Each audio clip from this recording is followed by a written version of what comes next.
ইদ্রিস ভাই।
আসলে ভূমিতে দাঁড়িয়ে যেহেতু হাত তালি দেওয়া যায় না, কিন্তু হৃদয়ের অভিবাদন আমাদের সকলের অভিবাদন এই শিশুদের প্রতি, এই চমৎকার শিল্পীদের প্রতি, যারা সেই শহীদদের প্রতি সম্মান জানিয়ে সঙ্গীত পরিবেশন করে চলেছে সেই ভোরবেলা থেকে।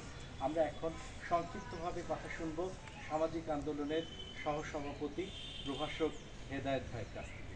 খুব সংক্ষিপ্ত।